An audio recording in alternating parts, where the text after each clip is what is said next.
ഇതൊരു കെട്ടുകഥയല്ല. 17 കൊല്ലായി ഞാൻ ഈ പുസ്തകം എടുത്ത് ഇങ്ങനെ നിൽക്കാൻ തുടങ്ങിയിട്ട്. 17 കൊല്ലം ഞാൻ പറയാം നിങ്ങളോട്, കരഞ്ഞു പറയാം, നിലവിളിച്ച് പറയാം, കാല് പിടിച്ച് പറയാം, അട്ടഹസിച്ച് പറയാം. ഈ പുസ്തകത്തിന് മനുഷ്യന്റെ തലവര മാറ്റാനുള്ള ശക്തിയുണ്ട്. അതുകൊണ്ട് ഈ പുസ്തകം ഇത് താഴെ വെക്കരുത്, ഇതിങ്ങനെ എടുത്ത് കൊണ്ട് നടക്കണം, ഇവിടെ പോയാലും കൊണ്ടുപോകണം. അപ്പൊ അതുകൊണ്ട് വലിയൊരു ബുക്ക് കൊണ്ടുപോകാൻ നിങ്ങൾക്ക് ബുദ്ധിമുട്ടാണെങ്കിൽ, അങ്ങനെയാണെങ്കിൽ ചെറിയ ഇത്രയും വലിപ്പമുള്ള ഒരു പോക്കറ്റ് എഡിഷൻ POC ഇറക്കിയിട്ടുണ്ട്, അത് വാങ്ങിച്ച് ഇടണം. അപ്പൊ നിങ്ങൾ പറയും ഞങ്ങളുടെ മൊബൈലിലുണ്ട്, അത് കയ്യിരിക്കട്ടെ. മൊബൈലിൽ നിങ്ങൾ ഇൻസ്റ്റാഗ്രാം, ഫേസ്ബുക്ക്, വാട്സപ്പ് അതിൽ ഉപയോഗിച്ചാൽ മതി. ഇതെന്ത്?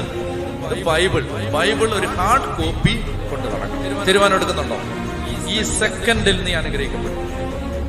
ഈ സെക്കൻഡിൽ മാറ്റമില്ല. ആലോചിച്ച് ഹോംവർക്ക് ചെയ്ത് എഴുതി വെച്ച് പറയുകയല്ല, ആത്മാവിൽ പറയുകയാണ്. ഈ സെക്കൻഡിൽ നീ അനുഗ്രഹിക്കപ്പെടും. ഈ സെക്കൻഡിൽ റെഡിയാണോ?